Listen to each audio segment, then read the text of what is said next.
Bien, bonsoir à tous. Merci de nous rejoindre donc pour cette conférence habituelle donc, du Club Finance Contrôle Audit, dernière séance de l'année, 5e séance de l'année. Je remercie Joël Bellard d'assurer le rythme et de faire en sorte qu'il y ait ces réunions autour de nos formations. Je veux dire deux mots effectivement du cadre, puisque vous le savez maintenant, pour ceux qui sont des habitués de ces clubs, autour des programmes du master contrôle de gestion et audit organisationnel, le master finance. Mais au-delà de ces deux programmes de master, nous avons aussi un diplôme d'université autour du management transversal des risques et à l'évidence la question de la fraude aux moyens de paiement fait partie des éléments de risque. Et donc si vous êtes intéressé, vous pourrez regarder, on a quelques plaquettes ici qui vous présentent également cette formation, ce diplôme d'université. Et il y a également un club aussi qui traite de temps en temps de ces problèmes liés, alors je pense que ce sera dans le paysage, des problèmes cyber qu'il y a autour de ça, et donc effectivement le fait que de plus en plus des risques proviennent des dispositifs et de la technologie Internet et des technologies informatiques. Voilà, moi je voulais donc profiter de l'occasion, parce que comme je le fais souvent, alors on a dérogé un peu à cette dernière séance qui d'habitude est le mardi, on a fait ça le lundi, donc je vous remercie de nous avoir rejoints. J'accueille donc Christian Fuyet qui est à la BRED, donc les banques populaires, le réseau des banques populaires est un partenaire d'ailleurs assez important de l'IE de Paris, puisque de façon générale, le groupe BPCE, avec ses deux marques, Caisse d'Épargne et Banque Populaire, est un des mécènes d'une des chaires de l'IE de Paris, et que régulièrement, effectivement, on est dans un environnement ici où beaucoup de gens de la BRED, de Natixis, de la Banque Populaire des Rives de Paris nous rejoignent à l'IAE pour des formations, parce que au-delà de l'attrait naturel de l'IE de Paris, le côté proximité géographique pour venir faire des formations est quelque chose qui nous permet d'accueillir pas mal de personnes donc, du groupe BPCE. Merci donc de nous avoir rejoints, et je vais vous laisser évidemment la parole. Les débats sont classiques. Un premier temps de présentation par notre intervenant, et puis derrière évidemment un temps de questions, et comme il en est je dirais une tradition, un temps d'échange autour d'un verre à la fin de la séance. Je ne pourrais pas rester jusqu'à la fin parce que j'ai un dernier rendez-vous à partir de 8h. Voilà, donc je vous souhaite une excellente soirée avec notre intervenant. Merci. Quand vous voulez. Je ne sais pas. Est-ce que vous m'entendez là? Oui. Ça va? D'accord, ok. Alors, merci de cette introduction. Alors, je me présente, Christian Fuyet, je travaille effectivement à la BRED. En résumé, dans ma carrière, pendant 7-8 ans, j'étais chargé d'affaires entreprises, donc j'ai eu un portefeuille d'entreprise, j'ai vu concrètement quelques cas de fraude, mais cela c'était dans un établissement différent. Je suis à la BRED depuis 16 ans maintenant, et le temps passe, et j'ai une équipe qui vend des produits de cash management à nos clients. Donc comment encaisser de l'argent, comment dépenser de l'argent, et de préférence plutôt chez nous que... Pardon? Vous préférez? Voilà, d'accord, écoutez. Vous m'entendez là comme ça? Oui, bon, d'accord. Et donc on est régulièrement confronté à des cas de clients qui sont victimes de fraude, et on verra qu'il en existe de multiples. Alors, la fraude, ça va des instruments de paiement les plus simples aux plus complexes. Alors, d'abord un petit rappel. Je vous ai mis ce slide, alors je vous laisse le lire. C'est pour vous dire que ça ne date pas d'aujourd'hui, la fraude aux moyens de paiement. C'est sur le faux monnayage. Alors, j'aime bien le côté un peu cranté au XIIIe siècle. Alors, on les brûlait, les faux monnayeurs. Alors, en 1580, on les faisait bouillir. Puis après, on les pendait. Puis après, on les traînait. Alors, je ne sais pas exactement ce que ça veut dire. On les bouillait, puis après, on les pendait. Puis effectivement, si on les mettait sous une marmite dans l'eau froide, comme le homard, c'était plus agréable. Bon, enfin, ça, c'était ce qu'on faisait aux faux monnayeurs. Les rois, à l'époque, n'aimaient pas qu'on trafique la monnaie. Voilà. C'est pour vous dire que c'est un sujet d'actualité. Alors, ce qui se passait à Babylone, j'en ai pas idée. Alors, le plan de l'intervention, alors il est marqué 34 slides, mais vous verrez, ça ne sera pas trop... On ira non pas vite, mais je vais essayer de ne pas vous ennuyer. C'est d'abord vous montrer un panorama de la fraude en France, à l'étranger, des moyens, un petit rappel sur les moyens de paiement et les grandeurs que ça représente en milliards, en dizaines de milliards ou en milliers de milliards d'euros. Et ensuite, comment nous, banquiers, on se fait frauder, à partir de quelques exemples, et oui, ça arrive. Comment nos clients se font frauder, et ensuite les réponses que, comme je suis banquier, les réponses que peuvent apporter les banques à ce type de crainte de nos clients. Alors, d'abord, je voudrais savoir, est-ce que parmi vous, dans vos métiers, comme ça c'est un sondage qui n'est vraiment pas scientifique, il y en a qui ont déjà été victimes de fraude, qui ont craint, voilà, 1, 2, 3, 4, 5, 6, c'est déjà pas mal, là, donc on sent une certaine préoccupation. Ça fait curieux quand on sait avoir. Bon. Donc c'est une vraie préoccupation aujourd'hui de nos clients, qu'ils soient comptables, trésoriers, directeurs financiers. Alors, là, on parle de la fraude au moyen de paiement, mais la fraude, c'est à tous les étages. Hein. Ça concerne aussi la caisse qui tombe du camion, enfin, ce genre de choses. Hein. Ou la fraude comptable, j'allais dire bête et méchante, mais qui existe. Donc, aujourd'hui, ça devient vraiment une préoccupation parce que, paradoxalement, tout ce qui est... C'est de plus en plus digitalisé, toutes les opérations qu'on mène, et on verra que plus c'est digital, moins ça passe entre des mains humaines, et donc plus on a de chances de se faire avoir. Donc, alors... La fraude, ça touche tout le monde. Hein. Ça, vous voyez. Bon, alors, ce sont des chiffres, c'est pas moi qui les ai pondus, je crois que c'est le cabinet KPMG, ça c'était en 2016. On voit que ça touche tous les pays. Donc, on n'est pas les seuls. On voit aussi que la fraude n'arrête pas d'évoluer. Alors, on a l'impression qu'entre 2009 et 2016, les malandrins et autres mécréants ont été de plus en plus efficaces. C'est peut-être aussi que c'est même sûrement que les entreprises mettent de plus en plus des mesures de contrôle en place. Donc avant, il y avait des fraudes qu'on ne détectait pas. Maintenant, on les détecte. Et puis en plus, maintenant, on se plaint plus facilement. Avant, on avait tendance à mettre la chose sous le tapis. Aujourd'hui, on porte plainte de plus en plus facilement. Donc, il y a une augmentation de la fraude, mais c'est plutôt qu'on la détecte. Alors, ça rejoint aussi ce qui est écrit ici. Vous voyez que dans les petites sociétés, le taux de fraude par taille d'entreprise en nombre d'employés, on a l'impression que dans les petites sociétés, il y a peu de fraude et que dans les grosses, il y en a beaucoup, mais c'est plutôt que dans les grosses, on met en place les outils qui vont bien.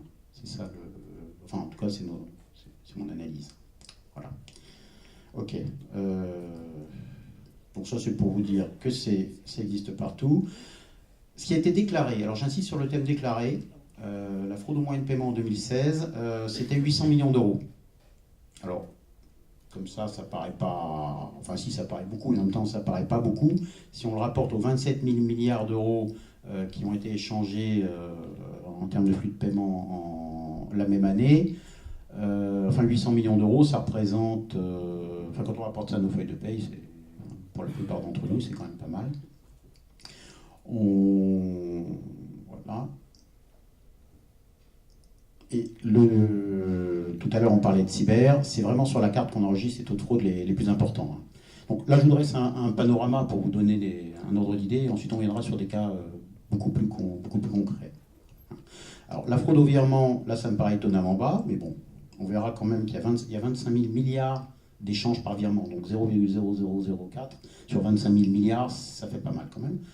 Effet de commerce, bon, ça c'est quelque chose qui a tendance à se casser la figure, donc ça bientôt, je pense qu'il n'y en aura plus. Les prélèvements, je raconterai tout à l'heure quelques petites fraudes sympathiques qu'on a eues. Quand je dis on, c'est moi, chez mes confrères des banques populaires, les caisses d'épargne ou dans d'autres établissements, parce qu'on se parle pas mal. Les chèques, c'est encore un moyen pas mal usité, on peut faire pas mal de choses. Et puis la carte. Alors, là aussi, pour les ordres de grandeur, c'est l'usage des moyens de paiement en France. Vous voyez que ce qui a eu tendance à augmenter, la paiement carte, c'est ce qui a augmenté les dernières années.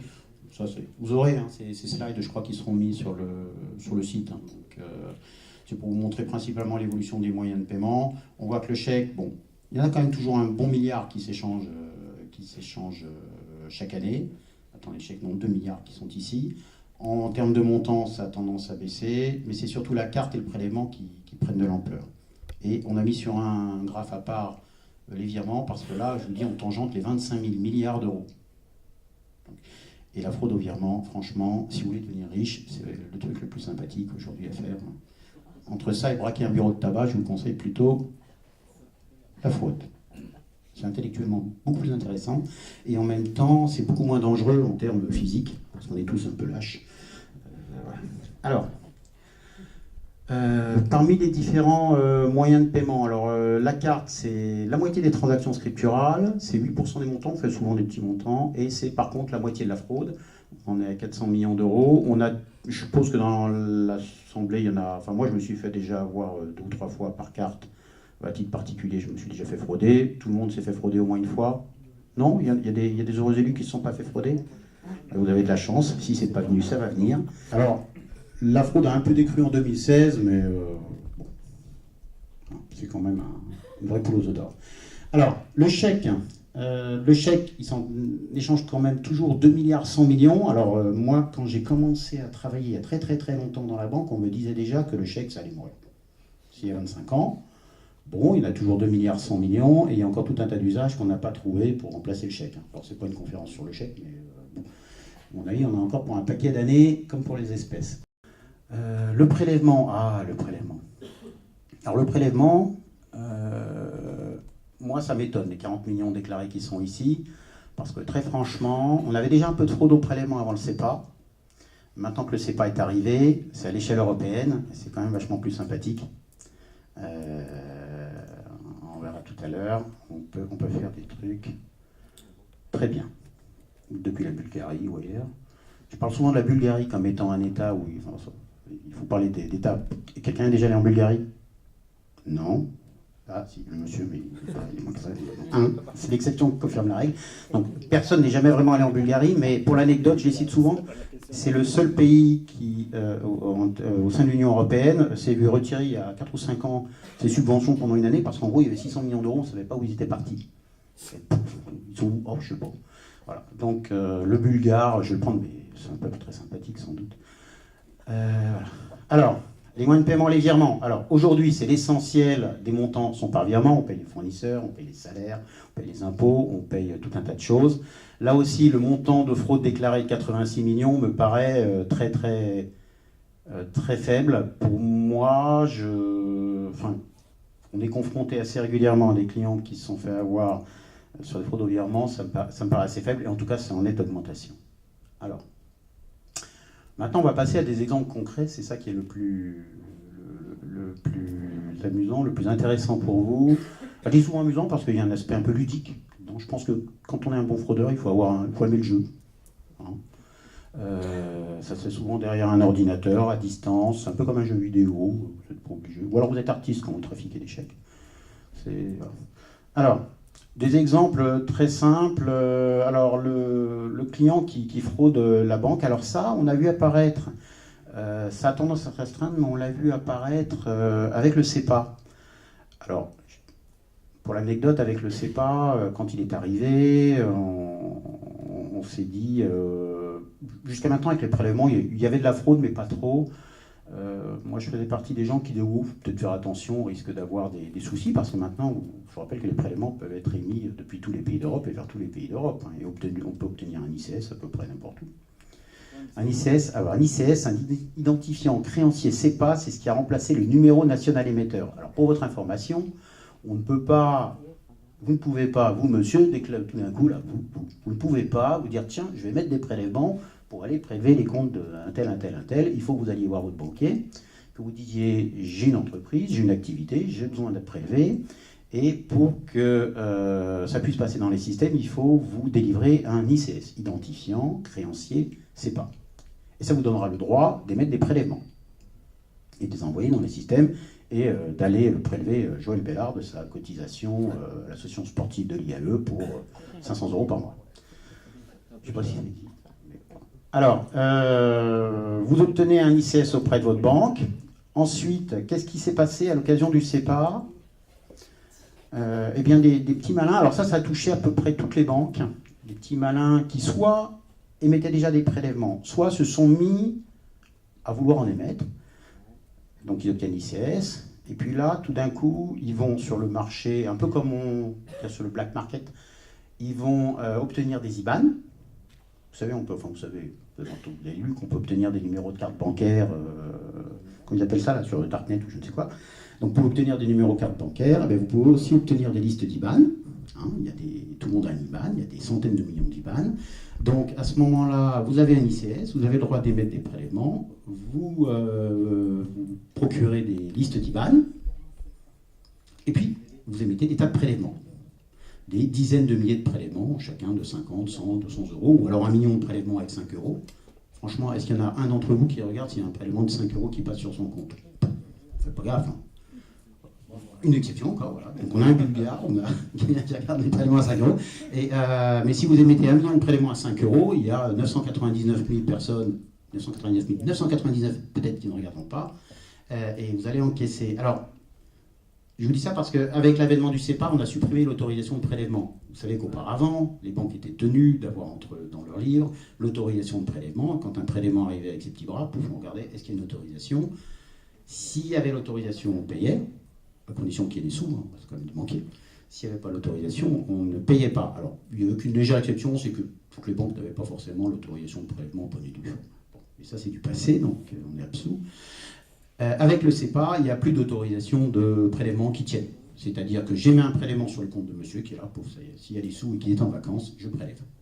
Donc sa banque n'attend pas d'avoir l'autorisation, moi je prélève. Donc c'est ce qui s'est passé, et un certain nombre de banquiers ont eu des clients qui se sont mis à émettre massivement des SDD. Alors SDD, ça veut dire SEPA Direct Debit. Vous savez que dans la zone SEPA, tout est en anglais, même si les Anglais ne sont pas dans l'euro, ils ne sont pas dans le SEPA, ils sont dans le SEPA, mais ils ne sont pas dans l'euro, ils quittent l'Europe, et tout est en anglais. Donc SEPA Direct Debit, c'est des prélèvements. Mais on a vu des tentatives de fraude sur des montants qui dépassent plusieurs millions d'euros. Je connais au moins une banque que je ne citerai pas, la tentative a marché parce que le tout, c'était d'encaisser les prélèvements, par exemple, avec date d'échéance, on est aujourd'hui le 4 juin, et de faire un virement le 4 juin. Donc, ce qui se passe, c'est que vous encaissez, mettons, 3 millions d'euros, et ensuite vous faites des virements vers des banques françaises, ou des banques européennes, ou des banques étrangères.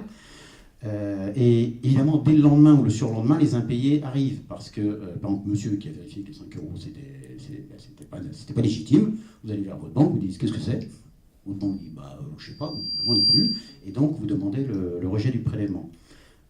Ce qui fait qu'au bout de quelques mois, la banque qui s'est fait vider le compte se retrouve avec, au départ, plus 3 millions qui sont partis en Tchéquie, en Chine, en Pologne, en Israël, aux États-Unis, et elle voit arriver 3 millions d'impayés. Ça fait mal, hein? Ah, ça fait mal. Oui, ça fait mal. Nous sommes d'accord. Donc, toutes les banques ont été plus ou moins victimes de ce genre de choses. Celles qui ont été moins victimes, c'est celles qui avaient déjà mis en place des systèmes permettant de détecter les virements en anomalie. Les virements en anomalie, on y reviendra tout à l'heure, c'est, je sais pas, vous avez un client qui est dans le bâtiment et qui se met à faire du prélèvement, déjà c'est pas très normal. Bon, et puis c'est dans une autre, chez un confrère, le gars était dans le bâtiment, il a demandé à un ICS, il s'est mis à faire du prélèvement. Bon, je ne savais pas trop le rapport. Et là, il a réussi à vider le compte. Et la banque n'avait pas mis en place des systèmes qui permettaient de se dire mais pourquoi est-ce qu'il est dans le bâtiment déjà, et pourquoi il fait des prélèvements, et ensuite pourquoi il envoie les fonds en Tchéquie. C'est pas tout à fait classique. Alors, chat chaud, des crins, l'eau froide, tout le monde a mis maintenant en place des systèmes.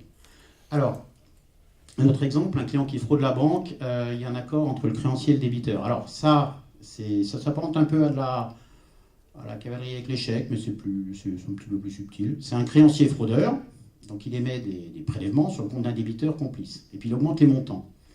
Alors, comme ça, il augmente les montants de mois en mois, comme ça, à la fois, le banquier de l'émetteur des prélèvements dit, tiens, ces affaires marchent, il émettait 10 000 euros de prélèvements ce mois-ci, 30 000 euros le mois d'après, 50 000 le mois d'après, c'est bien, c'est une affaire qui marche. Et puis après, ceux qui sont débités, ça n'alerte pas la banque du débiteur, sauf que ce qu'il faut savoir, c'est qu'avec le SEPA, comme il n'y a plus d'autorisation de prélèvement, vous pouvez balancer vos prélèvements pendant 13 mois. Alors ça, je vous le dis à titre particulier. Vous avez 2 motifs aujourd'hui pour rejeter des prélèvements. Vous en avez vous avez 2 délais. Vous avez un premier délai de 8 semaines pendant lequel vous pouvez vous lever le matin, vous dire aujourd'hui il a fait chaud, ou la veille il a fait chaud, ou cette nuit il a fait chaud, je suis de mauvaise humeur, je veux donc, vous allez à votre banque et vous décidez de rejeter tous les prélèvements des 8 dernières semaines. EDF, Bouygues Télécom, je sais pas, Engie, etc. Bon. Ça, vous n'avez pas de motif à donner. Alors que par le passé, il y avait des motifs. Là, vous n'avez pas de motif, vous dites, je n'ai pas envie. Bon, alors Alors après, évidemment, vous n'avez plus d'électricité, donc vous vous mettez à la bougie, vous n'avez plus de gaz, donc vous pouvez faire du feu de bois, vous n'avez plus de téléphone, donc là vous avez la paix. Et puis vous avez des problèmes commerciaux avec des huissiers, etc. Mais en tout cas, vous êtes peinard. Et ça, c'est le premier délai. Le deuxième délai de rejet, c'est un délai de 13 mois. Ça, c'est pour lutter contre la fraude, puisqu'il n'y a plus cette fameuse autorisation de prélèvement. Vous pouvez venir vers votre banquier et vous dire bah, je ne comprends pas, moi, il y a l'association sportive de l'IAE qui m'a prélevé 500 €, j'ai jamais signé de mandat. Voilà. Et ça, vous avez, effectivement, si vous n'avez jamais signé de mandat, ben, votre banquier va s'adresser au banquier émetteur du prélèvement pour le compte de l'association sportive de l'IM. Je ne sais toujours pas s'il existe. Comme le type en face va interroger son client, il va dire, t'as un mandat, bon, t'en as pas, ok. Donc, à ce moment-là, Joël Béard peut rejeter pendant 13 mois les fameux 500 €. Voilà. Sauf que là, dans cette, pour en revenir à nos moutons, il y avait des complices. C'est-à-dire que le fraudeur a été prélevé un débiteur comme ça pour plusieurs centaines de milliers d'euros. En fait, il n'y avait pas qu'un débiteur, il y avait toute une chaîne. Ils les a prélevés pendant des mois, des mois, des mois. Ça rendait les comptes, admettons, débiteurs, avec des autorisations de découvert. Et ensuite, ce qu'ont fait les débiteurs, eh bien, les débiteurs, ils ont dit... alors, le compte était à découvert, à la limite, peu importe. Et ce qu'ont fait les débiteurs après, ils ont dit « Ah, ben moi, j'ai jamais signé de mandat. » Ce qui était vrai, puisqu'ils étaient complices avec le type qui avait émis les prélèvements. Et là, quand même, il y a eu un préjudice. Je connais quelqu'un qui a eu un préjudice de pas loin d'1 million d'euros comme ça. Donc, j'émets les prélèvements et ensuite tout le monde se met d'accord pour dire ben, moi, j'ai jamais signé de mandat. Effectivement, il n'y a pas de mandat. Ce qui fait qu'il y a des impayés. Ça revient vers ma banque à moi en tant que créancier. Moi, j'avais encaissé tous ces sous au fur et à mesure. Évidemment, je les avais envoyés ailleurs. Et après, tous les impayés sont revenus. Et donc, la banque du créancier eh ben, s'est retrouvée au gros champ comme devant. Voilà. Et donc, ils ont été transférés à l'étranger. Vous avez vu, j'ai mis un magnifique avion pour illustrer le fait que ça s'est envolé. Ils sont en grève, non ? Ah oui, c'est vrai. Mais vous rigolez, mais à propos de la grève, ça me fait penser... Je vous parlerai tout à l'heure d'une fraude, voilà, donc j'y pense. On avait une tentative de fraude sur un client, de fraude au président, j'y reviendrai. L'argent était parti à Chypre, il y a eu quand même pour 1 200 000 €. Le client s'était fait abuser. Et rappelez-vous, il y a quelques années, Chypre avait été au bord de la crise financière et tout avait été bloqué. C'est-à-dire, on ne pouvait plus y rentrer d'argent ni en sortir d'argent. Et en fait, le 1 million d'euros, pouf, il s'est trouvé bloqué au milieu. Et on a pu le récupérer. Donc, c'est bien, les crises financières parfois. Alors, il faut être positif. Alors, un autre exemple, alors ça, c'est un truc assez classique. Je l'avais vu avec une entreprise nationale, même quand on avait du prélèvement classique. Alors attendez que je ne me mélange pas les pinceaux. Non, c'était celui-là dont je voulais parler. C'est-à-dire que vous pariez sur le fait que toutes les banques, et malheureusement, on s'est aperçu que ça existe, toutes les banques ne vérifient pas forcément que quelqu'un qui se fait appeler EDF et qui vient avec comment dire, vous émettez des prélèvements, et puis un jour, vous êtes un petit malin, vous vous amusez à utiliser l'ICS de EDF, par exemple, de EDF ou un autre, et vous allez prélever n'importe qui, tout un tas de gens, en vous en passez par EDF. Si la banque que vous allez débiter, vous allez débiter le compte de Madame Michu à la BNP, alors, je dis la BNP, elle fait des contrôles, hein, c'est une banque sérieuse.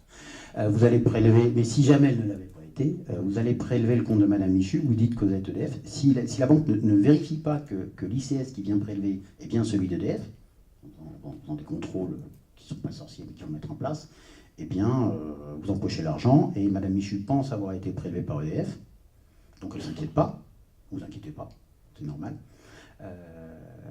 Et malheureusement, c'est pas EDF. Donc après, vous êtes refait. Rejeu, ça c'est le créancier qui émet. Alors ça mène tout droit à la case prison. Alors évidemment, tout ce que je vous présente quand je parle des fraudeurs, quand on les chope, ils vont en prison, c'est pas bien, mais les prisons sont faites pour ça. Le rejeu, c'est le système le plus simple. Si vous avez déjà émis des prélèvements et vous les réémettez.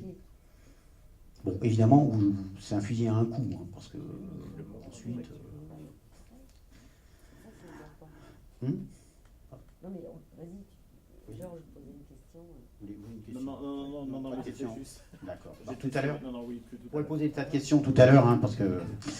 Alors, là, les fraudes, la fraude au président. Alors, je t'en prie, bienvenue.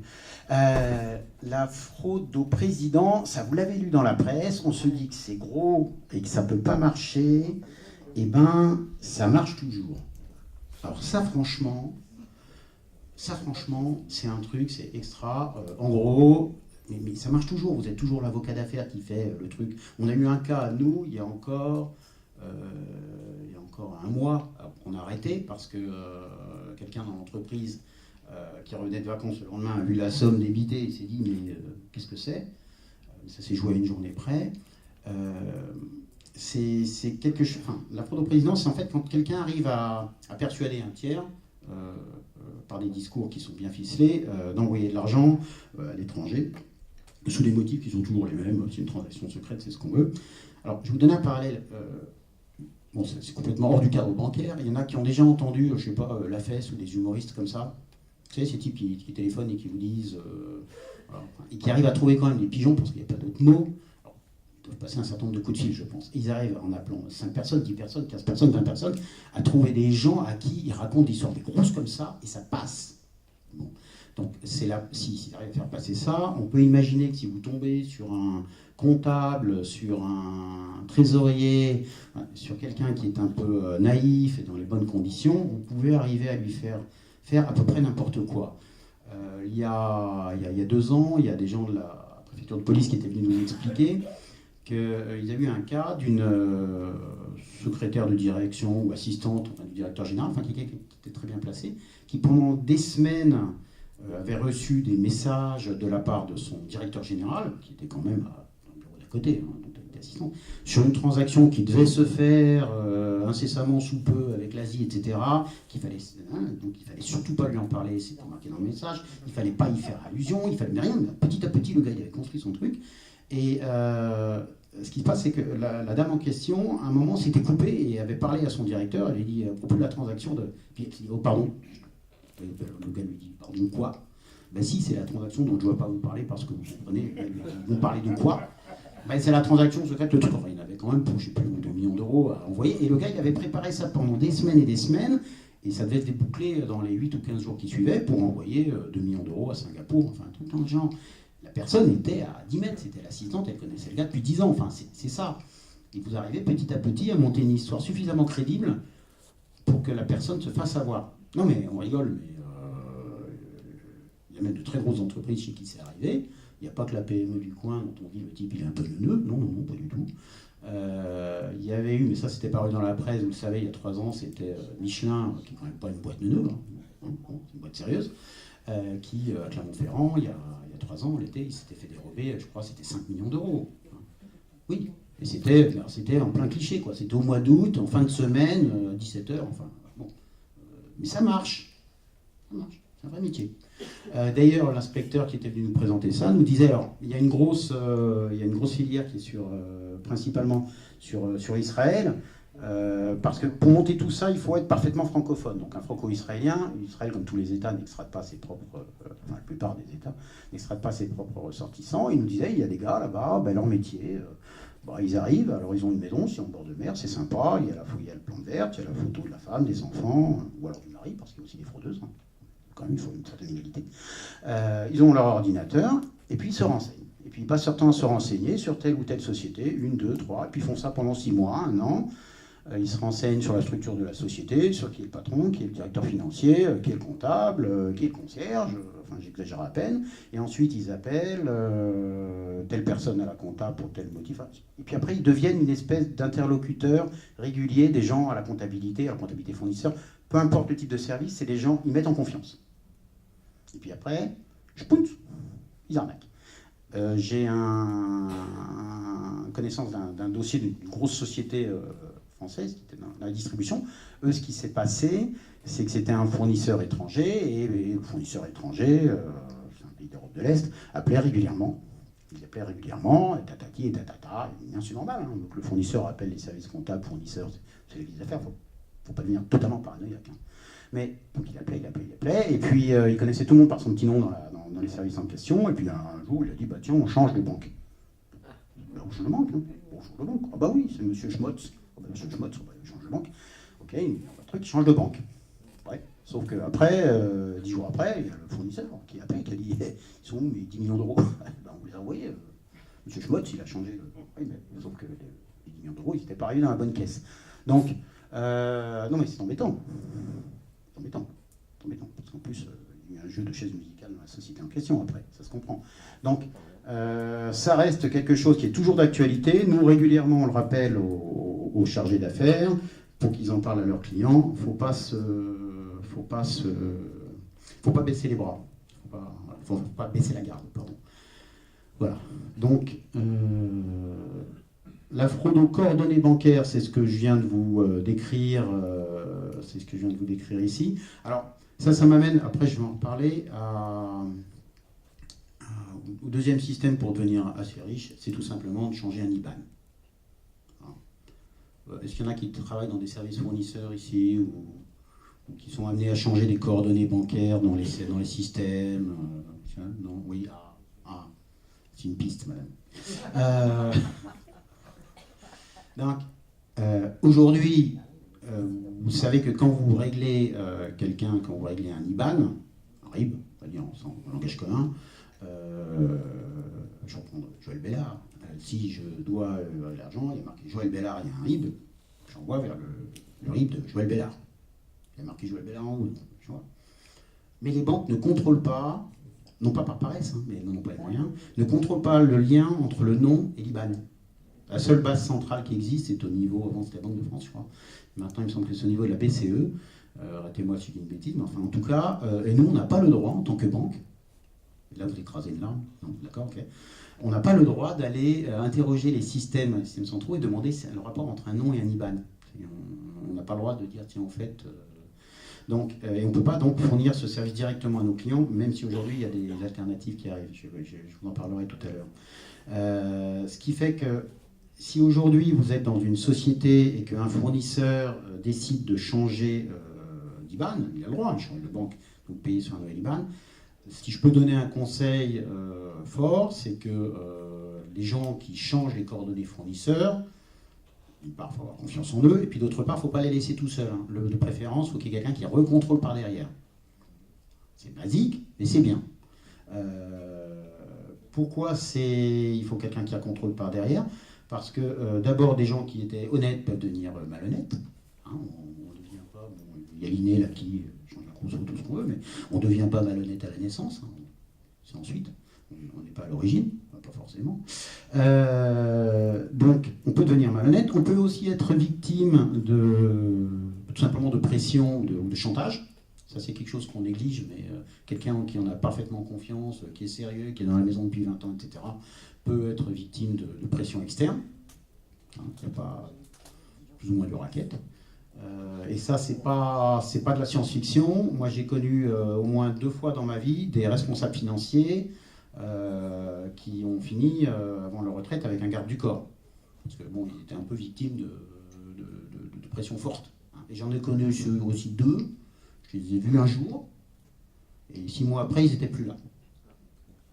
Maintenant, ils étaient derrière des trucs en métal, verticaux. Voilà. Ben oui. Souvent, la fraude peut aussi être interne. Alors, donc, il faut vraiment, vraiment faire attention, on y reviendra tout à l'heure, à sécuriser ces bases fournisseurs. Ça, c'est un grand moment.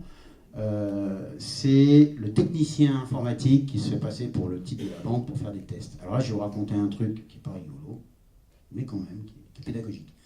C'était au moment du passage au CEPA, mais ça aurait pu se produire à d'autres, ça se produit aussi à d'autres occasions. C'est dans un groupe qui fait quand même quelques centaines de millions d'euros de chiffre d'affaires, donc un groupe structuré, pas la PME en déshérence. Enfin, PME ne veut pas dire en déshérence, je n'ai pas dit ça, mais c'est un groupe structuré, organisé, avec des procédures, des process, machin. Et là, il y a un jour, il y a une commerciale dans la banque qui reçoit un coup de fil on va l'appeler Madame Michu. Oui, bonjour, c'est Madame Michu, oui, ça va. Mais dites-moi, est-ce que vous pourriez me recréditer? Oui, recréditer de quoi? Le truc, il y a 3 semaines, il y avait quoi il y a 3 semaines? Les 380 000 euros. Alors là, blanc. Vous pouvez m'expliquer? Oui, le test, c'est pas. Je ne comprends pas, donc la petite enquête. Ce qui s'est passé, c'est qu'au moment où on est passé de bon vieux virement franco-français au virement CEPA, donc européen, il y a eu tout un tas d'améliorations de logiciels à faire. Il fallait changer des logiciels, il fallait faire des tests. C'était quand même ça. Il était mêlé de presse, c'était quand même un gros boulot. Et là, donc, il y a quelqu'un qui a appelé notre client, qui a appelé Madame Michu, qui lui a dit, écoutez, voilà, je suis la banque, je voudrais faire des tests. Ah ouais, c'est pas bête. Bon, alors on va faire des tests, alors pour ça, il faudrait un IBAN. Ouais. Mais si vous voulez, je vous donne un IBAN. Ah ouais, c'est gentil. Bon, on va faire des tests pour être sûr que ça passe. Alors, évidemment, je n'étais pas la petite souris à côté, je recrée le débat, mais enfin, le dialogue, c'est juste passé. Alors, pour être sûr que ça marche, bon, on va faire ça avec un montant quand même normal, parce que, comme si un virement de 1 centime pouvait passer, puis pas un virement de 380 000. Oh ben oui, c'est une bonne idée. Bon, on va faire le test. Oui, d'accord. Bon, alors vous avez tout, vous avez rentré l'IBAN, ouais. Le montant, ouais. Bon, allez-y, ouais. Je vous rappelle dans 5 minutes pour voir si c'est passé. 10 minutes après, ouais, c'est passé. Ouais, chouette. Ouais. Enfin, le truc, c'était je crois que le Liban, il était vers la Crète ou Chypre, enfin, un truc comme ça. Bon, vous doutez bien que dès le lendemain, l'argent était parti. Et ça a coûté quand même. Il y a eu une cascade là aussi de chaises musicales chez le client. Parce qu'évidemment, dans ces cas-là, personne n'est responsable. Donc, faut se méfier des techniciens qui vous font faire des tests en réel. Sachez que de toute façon, dans les banques, par exemple, on fait toujours des tests dans ce qu'on appelle des univers de recettes. C'est-à-dire que le client il simule une transaction, ça arrive dans un machin fermé étanche chez nous, on vérifie que tout est bon, mais on ne l'envoie jamais en réel en compensation. Il est très très rare, il y a des clients qu'on connaît de longue date qui parfois nous demandent de faire des tests en réel, c'est avec 1 euro. Bon, et encore, on demande confirmation, etc., c'est 1 euro. Déjà c'est rare, on n'aime pas, mais ça n'existe pas. Si quelqu'un vous dit on va faire un test en réel avec un IBAN, surtout vers Chypre, pour 380 000 euros, si vous voulez garder votre job, je vous conseille de dire non. Oui, aussi un aspect là, c'est comment garder son job, je dis tranquille. Alors, la fraude au virement en général, vous savez que tout au départ, la banque en ligne c'était du login mot de passe. Bon. Quand on interroge les gens qui s'y connaissent un peu, du login mot de passe, un fraudeur pas du tout neuneux, il arrive à distance à essayer à voir ce que vous tapez sur votre clavier. Alors il voit que vous avez ouvert une session bancaire. Moi je ne sais pas faire, je ne suis pas informaticien, malheureusement. Et encore moins fraudeur, heureusement. Donc vous arrivez à distance à voir que vous êtes sur le compte de sociétégénérale.net, bnp.net, bread.fr, enfin peu importe. Donc le gars il détecte ça, parce qu'il détecte l'adresse, et puis en plus il a réussi à mettre un petit machin, un petit virus, comment ça s'appelle, qui permet de voir ce que vous tapez sur votre clavier. Donc il voit que quand vous êtes sur sg.net, il va vous taper login, mot de passe, il reconnaît. Donc après ce qu'il fait, c'est que quand vous n'êtes plus là, il se connecte à votre place, et puis avec le login, mot de passe. Ça c'est du réel, on est un stagiaire il y a quelques années. Bon, c'était un stagiaire riche, parce que moi quand j'étais stagiaire j'étais fauché, mais lui il s'était fait dérober. Comme ça, on avait mis un seuil qui doit être à 300 euros, sans vérification plus poussée. Maintenant, on l'a mis à 1 euro. Et il s'était fait dérober 10 virements de 299 euros. Alors, heureusement, il s'en était aperçu suffisamment vite, on avait rattrapé la chose. Mais parce que le fraudeur aussi apprend très vite quels sont les seuils dans chacune des banques. Si vous mettez le seuil à 300, il tape à 350, c'est pas bon, 310, c'est pas bon, 290, c'est bon. Si vous mettez le seuil à 200, il va taper 195, etc. Bon, donc quand vous mettez à 1 euro, là il arrête parce que le fraudeur, c'est comme tout le monde, c'est un paresseux, si c'est pour gagner 99 centimes, il ne fait pas, c'est pas rentable. Alors, la banque en ligne, on a eu un certain nombre de fraudes, c'est pour ça qu'aujourd'hui vous avez de plus en plus d'établissements qui vous proposent de vous connecter via une application sur smartphone. Donc déjà, vous devez allumer votre smartphone. J'espère que vous mettez tous les codes pour allumer votre smartphone, ou pire, c'est avec le doigt. Ensuite, il faut rentrer dans l'application. Là, souvent, il y a un code où il faut encore remettre le doigt. Et après, là, vous pouvez faire vos opérations. Donc, et quand c'est sur ordinateur, très souvent aussi, maintenant, on vous demande aussi une validation via l'application, un numéro quelconque qui vous est donné, soit par un smartphone, soit par une calculette sur laquelle on tape un code et ça vous donne un chiffre utilisable pendant 1 minute. Bon. Donc la banque en ligne est assez vulnérable, même si elle l'est de moins en moins. La fraude papier, ça marche toujours, au moins les tentatives de bon vieux fax, bien imité, bien signé, sur le bon papier en tête. Ça, bon, on va dire que dans les banques sérieuses, normalement c'est bien stoppé. Je voulais revenir sur la banque en ligne. Il n'y a pas que. On dit que le papier, bon, il y a toujours de la fraude, mais même quand vous avez des certificats, il y a des possibilités de fraude. Ou ça vous parle, si je vous parle de certificat. Un certificat, en gros, ça vous permet, quand vous êtes sur un site bancaire, de préférence, c'est des choses qu'on délivre à des entreprises parce que la procédure est un peu lourde, ça coûte quand même quelques euros par mois. C'est pas quelque chose qui est proposé aux particuliers. C'est on va dire une clé USB avec à l'intérieur une puce. Hein, et quand vous devez signer un ordre sur votre web banking, il vous dit mettez votre certificat, vous mettez le certificat et puis vous tapez un code PIN, votre code de carte bleue. D'ailleurs, tout comme le code de carte bleue, il faut éviter de mettre un post-it avec le code. J'ai vu, c'est du réel. Donc, vous mettez votre certificat et vous signez. Alors là, vous dites, ah ben là, c'est super. La fraude est impossible. Bah, faut voir. Hein. Faut voir.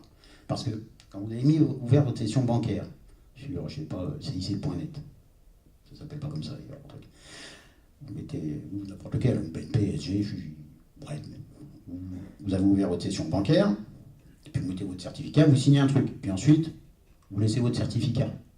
Et puis vous allez prendre un café avec le collègue parce qu'il a une bonne histoire à vous raconter. Puis votre session elle est toujours ouverte, il y a votre certificat. Et là, j'ai un client, un jour, il est rentré dans son bureau, et en fait, il y avait la petite flèche là, qui se baladait toute seule, parce qu'il avait ouvert la session, et comme il avait son certificat, le fraudeur à distance, après des semaines ou des jours de veille, je ne sais pas, avait réussi à détecter que quand il y avait la session plus ses certificats, il avait réussi à détecter le code PIN à distance, toujours en tapant sur le clavier. Et donc il avait introduit un virus, et qui lui permettait, tranquillement, pendant que la session était ouverte et que le certificat était là, donc il avait tapé le code PIN du certificat, et il était tranquillement en train de se créer un ordre de virement. C'est sympa. Vous rentrez, vous voyez votre ordinateur qui travaille tout seul. En même temps, vous dites c'est reposant. Mais donc le certificat n'est pas la panacée. Enfin, c'est pas la panacée. C'est un bon moyen d'éviter la fraude. Cependant, il faut éviter de le laisser, tout comme, je suppose, vous ne laissez pas sur votre porte blindée la clé en sortant de chez vous. Vous la retirez. Non? Vous la retirez? Vous laissez votre clé? Légère distraction, parce que d'habitude on la retire. On est d'accord. Donc voilà, le certificat, il ne faut pas le laisser. Ça veut dire aussi que même s'il y a certificat, ça ne permet pas d'éviter la fraude interne. Parce que là, je parle toujours des méchants fraudeurs qui sont à l'externe. Une grosse partie des fraudes, quand même, se retrouve en interne. Et si vous avez quelqu'un qui a un certificat, il va faire un ordre parfaitement sécurisé à destination de la banque. S'il en a le pouvoir, pas de souci. Mais ça peut être un fraudeur. Il peut très bien partir avec la caisse. Donc c'est pour ça qu'on a de plus en plus de clients, et on va y revenir sur la gestion des pouvoirs, qui souhaitent avoir 2 signataires pour les ordres au moins de virement. Parce qu'encaisser des prélèvements, c'est une chose, c'est l'argent qui rentre. Par contre, l'argent qui sort, c'est plus embêtant. Les attaques informatiques, bon, j'ai un peu avancé, mais c'est en gros ce que je vous ai dit, là. Il faut savoir que on entend régulièrement des gros sites internet qui se font pirater. L'année dernière, c'est Yahoo qui avouait qu'il y a 3 ans, il s'était fait pirater. Il y a 2 ans, c'était Sony. Enfin, bon, quand des boutiques comme ça sont piratées, on peut imaginer quand même que les informatiques de nos clients sont aussi piratables. Donc, le moyen le plus simple de devenir riche, je vous l'ai dit, c'est de changer l'IBAN. Donc, moi, si je devais vraiment rentrer dans ce corps de métier, ce qui n'est pas mon souhait, tout simplement, je pénétrerais dans la comptabilité des clients et je mettrais mon IBAN sur tous leurs fournisseurs. Et oui, parce qu'attendez, quand vous faites signer au patron un ordre de virement, parce qu'ils nous disent, ouais, mais moi c'est sécurisé, avant de faire signer, je montre au patron à qui je paye. Mais vous croyez qu'il regarde l'IBAN à côté? L'IBAN, c'est non comme ça, vous êtes d'accord? C'est un truc, c'est immangeable. Hein. Donc, personne ne regarde l'IBAN. Donc, qu'est-ce qu'il va faire, votre patron? Il va signer l'ordre, vous payez la société Bellard, 250 000 euros. Désolé, mais il ne va pas savoir qu'en fait, c'est mon RIB qui est à la place, et c'est moi qui vais être payé. Alors, si vous faites ça pour tous les virements fournisseurs de moi, c'est bien. Je suis clair, vous me dites si c'est pas très clair. Hein, c'est des pistes.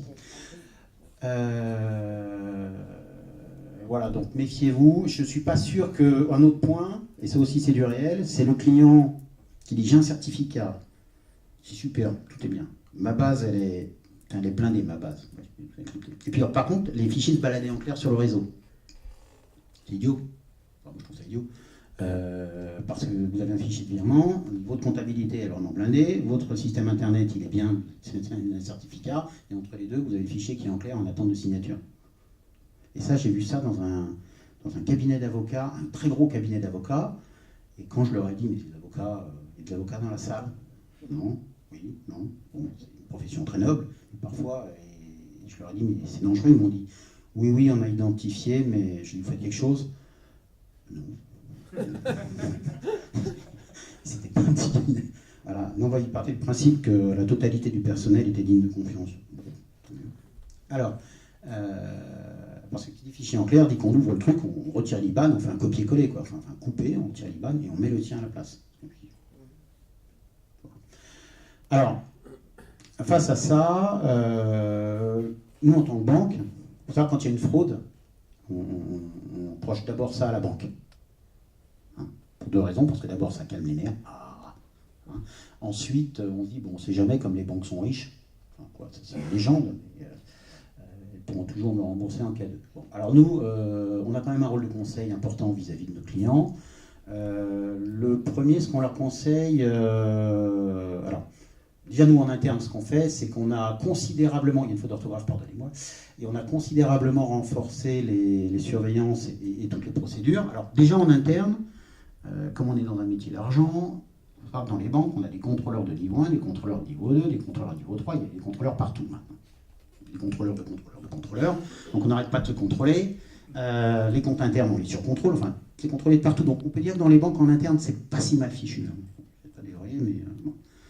Donc on peut penser qu'il y a assez peu de fraude, et de toute façon, quand il y en a, vous n'êtes pas au courant. Hein. On lave le linge sale en famille.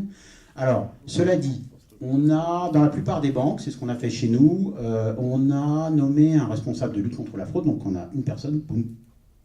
Vous savez bien que si on nomme pas quelqu'un pour suivre une action, ça ne sert à rien. Il faut incarner. Incarner, c'est la chair. Si vous n'avez pas une personne qui est en charge de quelque chose, le truc, ça ne marche pas. Donc, il y a un responsable de la lutte contre la fraude, et ensuite, il y a un comité, parce qu'il y a un comité régulier, que nous, c'est tous les mois, par exemple, mais c'est dans tout l'établissement, qui se réunit. Chez nous, c'est le directeur des risques, c'est le métier qui suit ça. Et dans ce comité, vous avez aussi bien des gens, vous avez des juristes, vous avez des commerciaux, vous avez des représentants des activités commerciales, vous avez, moi j'y suis par exemple, vous avez des gens de ce qu'on appelle l'usine, c'est-à-dire qui traitent les moyens de paiement, enfin un certain nombre, et puis un certain nombre de gens qui peuvent réfléchir collectivement. À chaque fois se présente un nouveau cas de fraude, c'est l'analyser, bien le comprendre, mettre en place des mesures. Parce que la personne qui est en charge de la lutte contre la fraude, toute seule, elle ne peut pas penser à tout, partout, tout le temps. C'est pas possible. Et elle ne connaît pas tous les métiers et puis toutes les facettes de la banque. Donc, un comité régulier. Alors, c'est un comité qui se réunit, qui ensuite décide d'action. Hein. Il ne s'agit pas de se réunir simplement pour causer autour d'une tasse de thé, et ensuite se dire on se revoit le mois d'après. C'est très concret parce que quand il y a des fraudes aux dépens de la banque, et ça, quel que soit l'établissement, ça peut être des dizaines de milliers ou des centaines de milliers d'euros de paumes. Donc c'est très très... C'est pas de la théorie, hein. C'est pas fumeux. Ensuite, on a aussi massivement éliminé les ordres papier.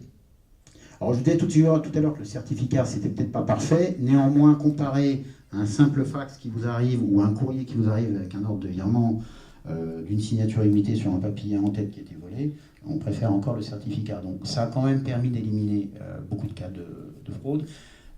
C'est aussi que ça évite la fraude du petit fraudeur de base. Si je vous donne un exemple, je vais revenir sur le chèque. Tiens. Un chèque, pour le frauder, vous savez quelle est la technique? Voilà. Non, voilà. La technique de base, c'est, par exemple, je sais pas, il y a un chèque de 5... Vous interceptez, vous êtes un petit... un malhonnête, vous interceptez un chèque de 150 000 euros. Bon, alors de la société Joël Béard. Voilà. Une fois qu'on a trouvé un filon, puis vous l'interceptez. Moi, je m'appelle Christian Fuyet, j'intercepte ce chèque. Oh, c'est intéressant. Je l'ai trouvé dans une boîte aux lettres, je ne sais pas où je l'ai trouvé. La première solution pourrait être de remplacer mon nom à la place de celui de Joël Bellard. Ce qui fait que si le chèque il a été émis par l'IAE va avoir passé un chèque de 150 000 euros, très classique. Il va dire bon, bah, c'est bon, Joël Bellard, on lui a réglé ses appointements mensuels, tout va bien. Voilà. Donc, voilà, donc tout va bien, sauf qu'à un moment, Joël Bellard va téléphoner en disant j'ai pas touché mon chèque. Et l'IAE va dire bah si, vous avez touché votre chèque. Oui, sauf que non, en fait, c'est moi qui aurais touché l'argent. Parce que vous savez, quand vous voyez un chèque au débit de votre compte, vous ne voyez pas le bénéficiaire. Dites-moi, petit particulier, quand Vous voyez pas, quand on tire un chèque, on ne voit pas le nom du bénéficiaire, on voit le numéro du chèque. Donc là, c'était le chèque numéro 1 sur le compte numéro 1, tout va bien, il n'y avait pas le nom du bénéficiaire, et le bénéficiaire, c'était moi. Donc ça, c'est gênant. Alors, qu'est-ce que j'ai fait pour ça? Alors, soit si on est un fraudeur basique, on gratte vaguement le nom Joël Bellard, et puis on raille, on met ce qu'on veut, puis par-dessus, on met Christian Fuyet, mais ça peut se voir. Et parce qu'au-delà de 10 000 euros, quand même, les chèques qui circulent entre banques, il y a des gars qui regardent, puis ils voient le grattage. Donc si vous voulez éviter cette fraude, on se dit, ben dans ce cas-là, moi ce que je vais faire, je vais écrire 10 fois le nom de Joël Bellard, je vais mettre 10 fois le montant, je vais mettre du scotch, je vais le gaufrer en relief, ce qui fait que si c'est gratté, ça va le trouver, tout simplement. Donc, ouais. Et moi je suis un fraudeur doué, donc qu'est-ce que je vais faire? Je vais voir le chèque avec 10 fois Joël Bellard, 10 fois 150 000 euros, je vais voir qu'il est gaufré, je vais voir qu'il est en relief, je vais voir, effectivement je ne peux pas le trafiquer. Alors comment je fais? Exactement, j'en fabrique un. Génial. Donc je trouve le papier qui va bien, c'est un papier normé qu'on peut trouver dans le commerce. Voilà. Ensuite, je trouve le logiciel qui va bien, qui permet d'imprimer le chèque, y compris la ligne CMC7, les codes barres en bas, tout ça. Donc je vais prendre comme modèle 150 000 euros, il y avait marqué Joël Bellard, je vais mettre Christian Fuyet, et je vais réimprimer en totalité le chèque, et je vais le remettre dans le circuit. Et alors, là, le chèque, franchement, j'en ai vu des passer des comme ça, on ne voit pas que c'est un faux chèque. Mais ça nécessite, je voulais en venir à ce que, ça nécessite une fraude plus élaborée. On tombe sur des gens qui ont plus de moyens. Oui, c'est vrai. C'est-à-dire que le gars dans la cage d'escalier qui prend votre chèque et qui met son nom à la place, ça, il n'y a pas besoin de grandes études, il ne faut pas être très doué. Là, il faut quand même être un peu plus doué pour faire ce que je viens de vous décrire. Alors, et d'ailleurs, il n'y a qu'un moyen d'éviter dans ces cas-là la fraude, c'est qu'à l'IAE, ils aient un système que toutes les banques aujourd'hui proposent à leurs clients. En général, le gros client émetteur de chèques, c'est que quand ils émettent un chèque, l'IAE émet un chèque à l'ordre de Joël Bellard, il envoie cette information à la banque. Il y a marqué chèque numéro 1, compte numéro 1, Joël Bellard, 150 000 euros. Si entre-temps Christian Fuyet, ici présent, votre serviteur, l'a modifié, il a recopié chèque numéro 1, compte numéro 1, 150 000, c'est quand même. Et puis il y a Christian Fuyet, et manque de peau, la banque, elle avait comme information qu'elle a reçue électroniquement le jour de l'émission du chèque, parce que les chèques sont émis par des machines. Elle va comparer, la banque, cette information reçue le 4 juin, il est marqué Joël Bellard, et elle va voir le 10 juin, quand le chèque va lui revenir entre les mains, au-delà de 10 000 euros, regardez, c'est curieux, c'est Christian Fuyet. C'est pas le même nom, on est d'accord? Et à ce moment-là, donc, la banque va alerter l'IAE en disant il y a peut-être quelque chose qui ne va pas. Alors, les autres réponses des banques, pour prévenir principalement la fraude au virement, c'est la mise en place de dispositifs d'analyse des transactions. On parle beaucoup d'algorithmes ou ce qu'on veut. En fait, c'est comparer ce qui devrait être un usage normal d'un client normal dans tel secteur d'activité ou sur un historique de 3 ans et demander pourquoi tout d'un coup il envoie 5 millions d'euros en Pologne. Est-ce normal? Alors, c'est des grosses machines quand même parce qu'il faut être capable de tracer des dizaines de millions, voire des centaines de millions d'opérations chaque année tout en conservant l'historique et en comparant. À titre d'exemple, nous on doit traiter pas loin de 300 millions de virements par an. Donc il faut quand même conserver une sacrée base de données et ensuite faire tout un tas de comparatifs. Et surtout, il faut trouver les bonnes règles. Et l'idée, c'est que la machine, au fur et à mesure, auto-apprenne, elle se crée elle-même des règles pour détecter ce qui ne va pas. Sachant qu'il ne faut pas non plus qu'elle alerte tous les 4 matins. Parce que s'il y a des alertes tout en série, au bout d'un moment, c'est Pierre et le loup, je crois, c'est au bout d'un moment, on a beau crier au loup, plus personne ne fait attention.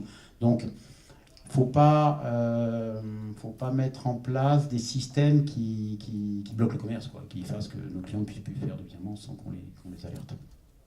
Parce que si on suit certains, je vais être là aussi un petit peu caricatural, le meilleur moyen d'éviter la fraude, c'est donc de retirer à nos clients leur chéquier, voire leur carte bleue, leur supprimer les web banking, leur interdire les virements. Ils peuvent encaisser de l'argent, ça en prend. Voilà. Et voilà. Et là, il n'y a plus de fraude possible. Non? D'accord. Bon, ça ne va pas durer longtemps. Alors, donc, mise en place d'analyse, de dispositifs d'analyse des transactions, c'est un peu remplacer le facteur humain qui, auparavant, quand on recevait un ordre de virement par fax, on prenait l'ordre et puis il y avait quelqu'un qui disait, tiens, est-ce bien normal qu'il envoie 5 millions d'euros en Pologne? Bon, maintenant, l'être humain, il est de moins en moins là, donc il faut qu'on ait des algorithmes qui le fassent. C'est aussi la mise en place de plafonds. C'était pas forcément dans la logique il y a quelques années. On se disait, le client, il veut virer 5 millions d'euros, s'il a 10 millions d'euros sur son compte, Tant qu'il y a les sous, il peut les virer. Maintenant, dans un certain nombre de systèmes automatisés, on met en place des plafonds. Bon, évidemment qu'on n'indique pas forcément à nos clients.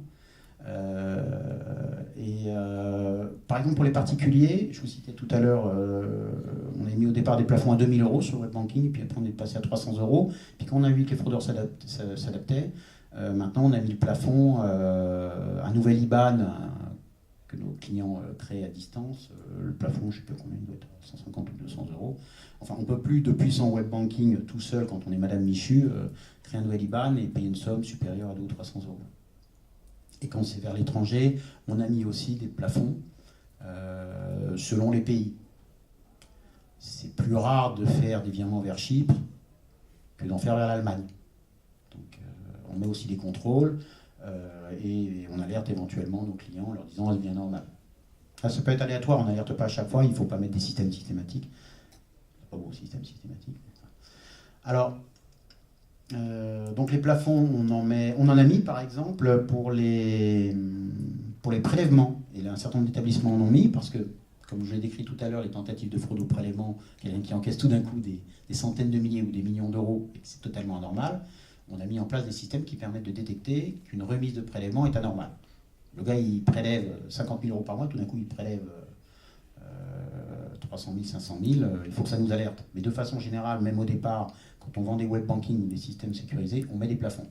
On dit, en général, une PME de tel chiffre d'affaires, même si elle fait du prélèvement, sans paramétrage spécifique, on plafonne les montants de prélèvement à tel montant. Et après, s'il s'avère qu'économiquement, il faut augmenter, on discute avec le client, le commercial, etc., et on augmente, pour pas une activité commerciale.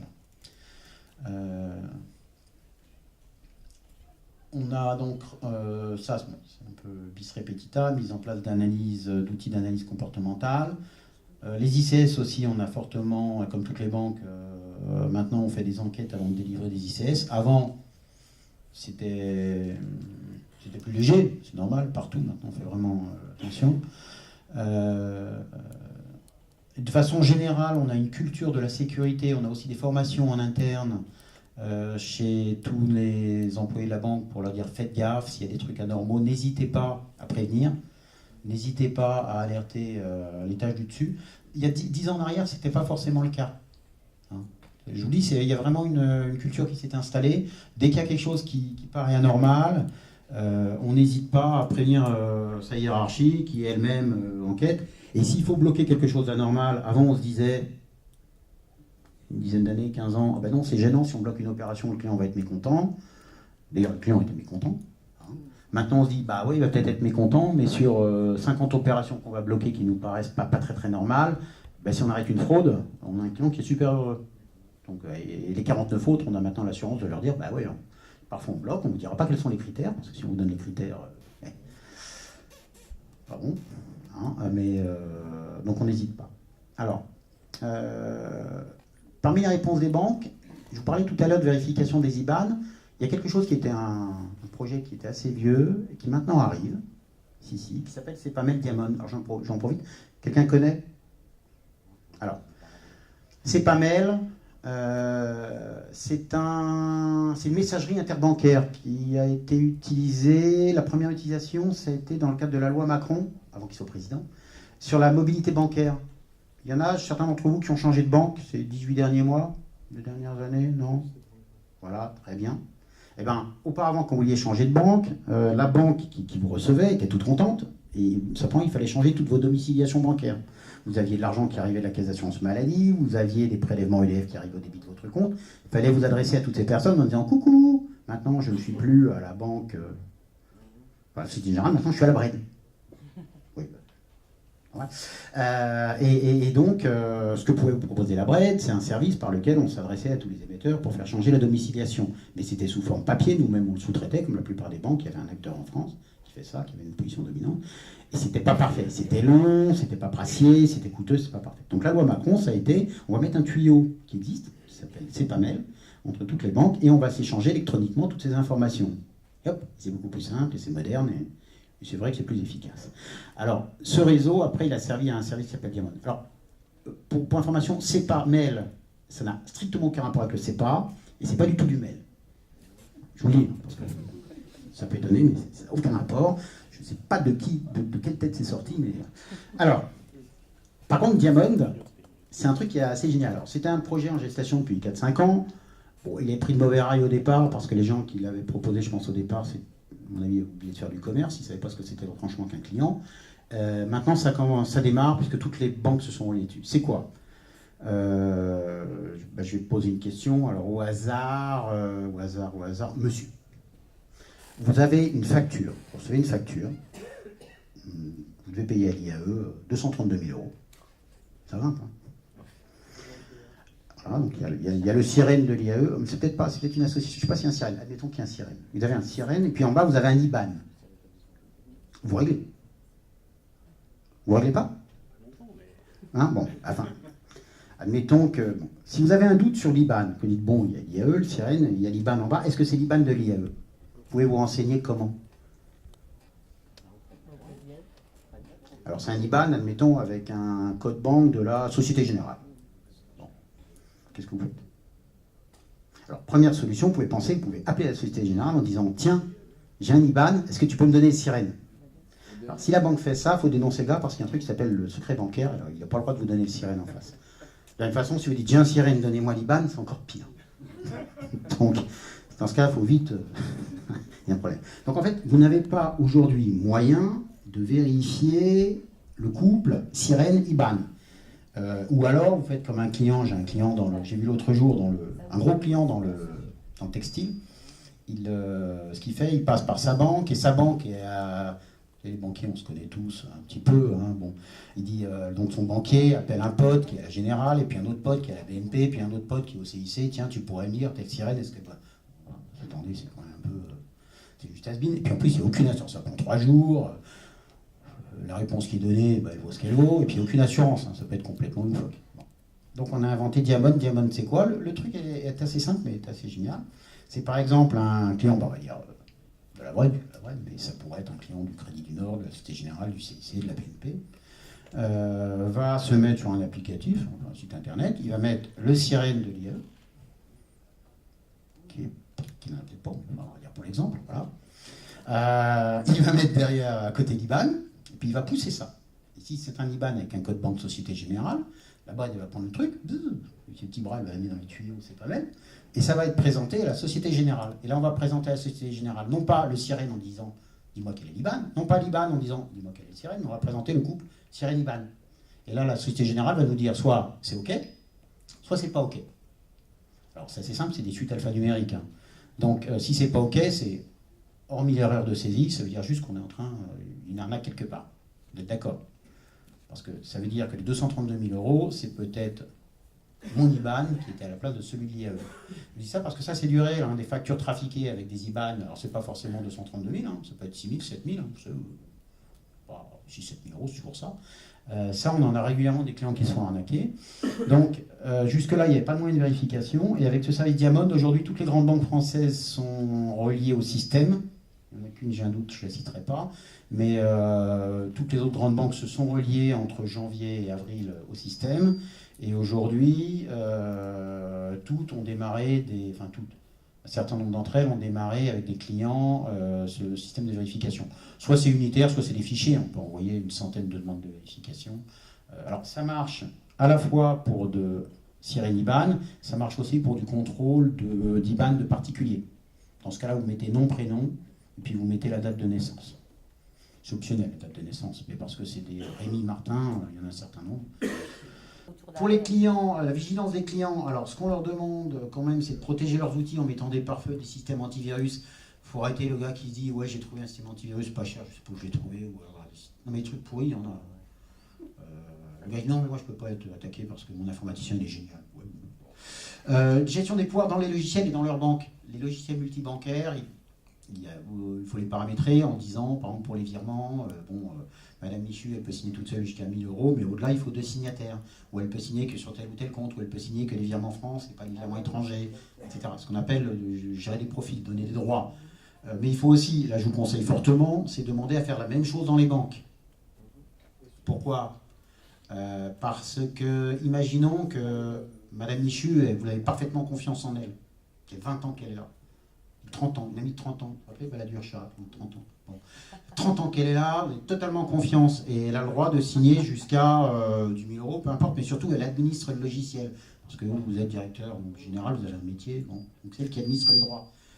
Qu'est-ce qui empêche qu'un jour elle décide de se donner des droits jusqu'à 3 millions d'euros? Et puis elle va envoyer un ordre à la banque et puis elle va vider la trésorerie de la. Oh non, c'est du réel. Elle va vider la trésorerie de la boutique. Donc c'est pour ça que je vous encourage à demander exactement les mêmes droits dans la banque, parce que si là, dans la gestion des pouvoirs, Madame Michu, elle avait au départ 10 000 euros toute seule, et ensuite il fallait 2 pour signer. Déjà, c'est pas mal. Si elle se donne des droits, et que vous avez donné exactement les mêmes droits dans chacune de vos banques, Générale, BNP, Braille, donc ils savent que quand il y a le certificat de Madame Michu qui se branche, elle peut signer toute seule jusqu'à 10 000, mais au-delà, on attend une deuxième signature. Si jamais ici, Madame Michu, il vous prenait l'idée de se dire, ben, maintenant je me donne des droits illimités jusqu'à 3 millions d'euros, ben, elle va faire un virement de 3 millions d'euros, mais ça va se fracasser ici, parce que dans votre banque, il y a marqué que le certificat de Madame Michu, tout seul, c'est 10 000 euros. Vous comprenez la logique du truc? Et ça, c'est bien. Nous, on a des clients qui refusent de travailler avec des banques qui n'ont pas ça. Pour moi, c'est légitime. Donc, c'est à voir. Alors, la difficulté de la chose, c'est que ici, gestion des pouvoirs dans une entreprise, déjà, il faut cogiter qui a le droit de faire quoi, etc. Et après, il faut penser, quand on les change ici, à les changer ici. Sinon, vous ne pouvez pas faire les salaires fin juillet. Alors, il y a un problème sur ce sujet. Oui.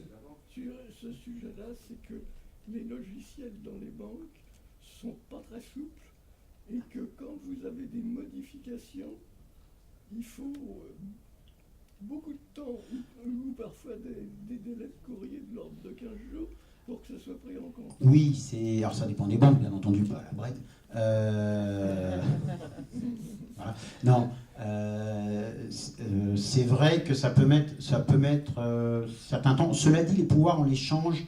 En général, quand il y a des salariés qui rentrent ou qui sortent dans les entreprises, ça ne se modifie pas tous les 4 matins, parce qu'il faut aussi qu'en interne, il y ait des gens qui réfléchissent, qui donnent leur accord. Mais je suis d'accord avec vous que ça ne se fait pas du jour au lendemain.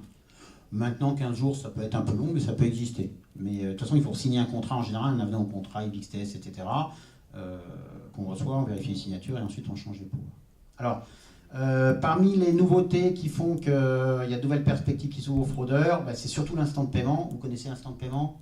Ça va arriver en novembre prochain. Au départ, c'est limité à 15 000 euros. Je vous rappelle le principe, c'est que je veux faire un virement à quelqu'un depuis mon smartphone. Alors, entre particuliers, ça marchera, et ça marchera aussi entre entreprises. Par exemple, entre particuliers, c'est je vous demande votre numéro de téléphone. Chaque numéro de téléphone en France sera relié à un IBAN. Et puis, je vous demande le numéro de téléphone. Via une application qui sera sur smartphone, je vous ferai un virement de 14 999 euros. Et ben, vous aurez les sous dans les 20 secondes maximum, sinon l'opération s'interrompt. Les premiers tests montrent que ça marche aux alentours plutôt de 5 secondes. En Belgique, c'est 5 secondes. Ça existe depuis des années. Ça existe en Belgique, en Angleterre, en Espagne, en Turquie, au Japon, dans 17 pays dans le monde. Et vous aurez vraiment les sous. Parce qu'aujourd'hui, vous avez remarqué, quand on fait un virement, ça met du temps. Quand ça met 24 heures, on a de la chance. Pour peu qu'il y ait un week-end, ça met 72 heures. Pour peu qu'il y ait un pont, ça met 16 heures. Hein? Je sais pas. Ouais, donc, alors, on a l'annonce, tiens, il y a de l'intraday, vous avez l'annonce que vous allez recevoir du fric. Oui, c'est bien d'avoir de l'argent. L'instant de paiement, c'est 5 secondes à 10 secondes après, vous avez l'argent sur le compte, le bénéficiaire a l'argent. Il l'a. Il peut lui-même l'envoyer à un autre bénéficiaire.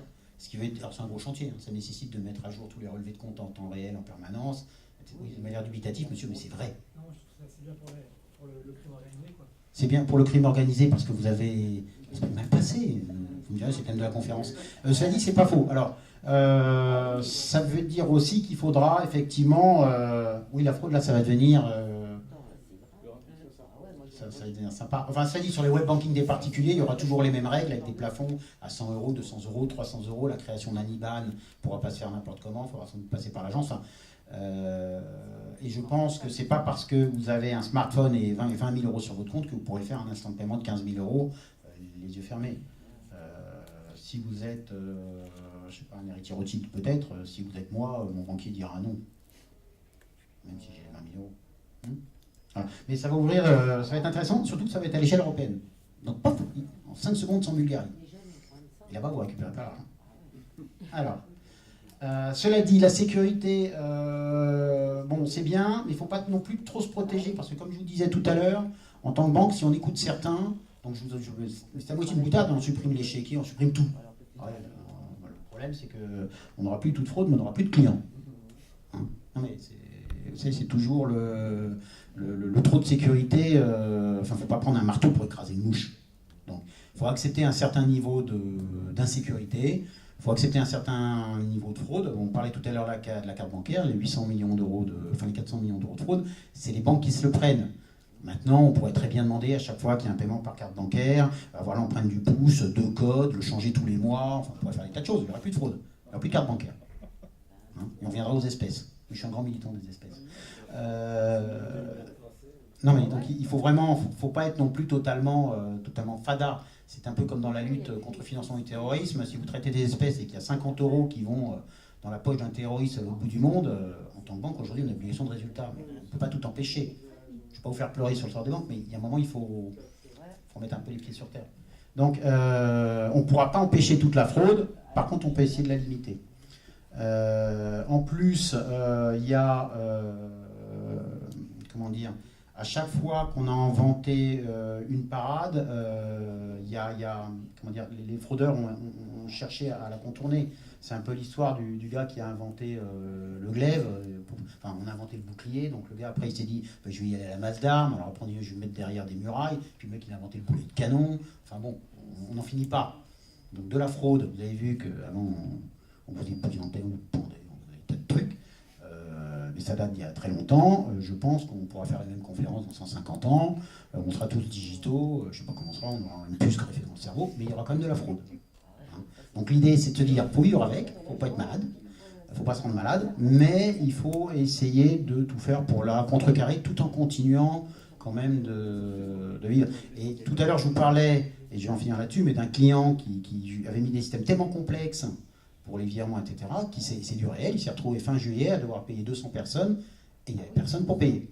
Parce qu'il a mis des trucs super compliqués, alors il dit je fais comment ?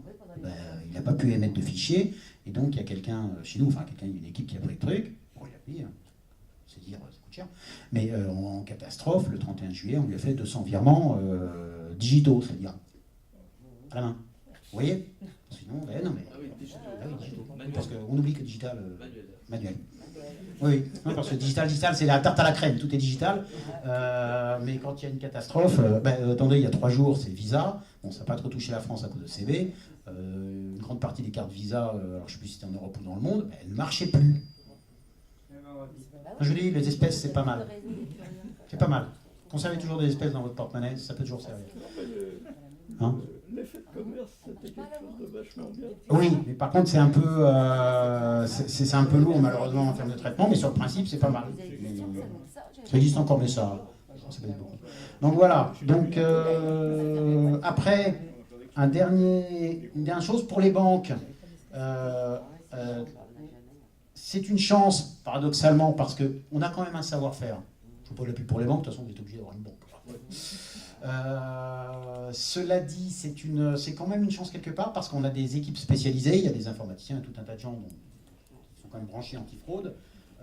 Et en plus, on a de multiples avantages, dont un qui est qu'on a des fonds propres. C'est-à-dire que quand on vend des systèmes de lutte contre la fraude à des clients avec des contrats, je ne vais pas vous exposer ce qu'on sait faire à la brette, c'est pas le sujet, mais on a des systèmes qui permettent de lutter très efficacement contre. Il faut bien vivre, hein, tout travail mérite salaire. Et si jamais on ne faisait pas notre boulot, on a les moyens avec 1, 2, 3, 4, 10 milliards de fonds propres de dire à notre client je te rembourse ces 3 millions parce que tu t'es fait frauder, j'ai pas fait mon job. La FinTech avec 50 000 € de capital SARL créé qui est dans l'incubateur pas loin d'ici, créé il y a 2 mois, si elle vous dit ouais je vous garantis contre la fraude, ouais, jusqu'à combien ? Jusqu'à 200 €. Parce que j'ai que 50 000 € de capital, ouais, bon, d'accord. Voilà. Voilà, et donc ça peut être aussi donc, une source de PNB. Moi je suis convaincu, rappelez-vous que les banques au départ, elles ont été créées parce qu'il fallait mettre son argent quelque part. Alors il y avait la poche, il y avait le matelas, puis il y avait le coffre. Ah, le mec il dit tiens j'ai un coffre, j'ai un coffre donc je vais créer une banque. Alors, il mettait le coffre, et puis autour il mettait des murs, et puis il mettait un garde armé devant. C'est comme ça que ça s'est créé, c'est pour lutter contre la fraude et les braquages. Donc, les banques, c'est du crédit, du placement, mais de nos jours c'est le monde de la mode. C'est du crédit, et derrière, c'est la gestion des moyens de paiement, Donc, par voie de conséquence, la lutte contre la fraude. Donc pour nous, en fait, c'est pas mal, si on y pense bien. Voilà. Que vous dire d'autre écoutez, je ne sais pas quoi vous dire d'autre. J'espère que ça vous a intéressé. Hein, n'oubliez pas qu'après, il y a une petite collation derrière.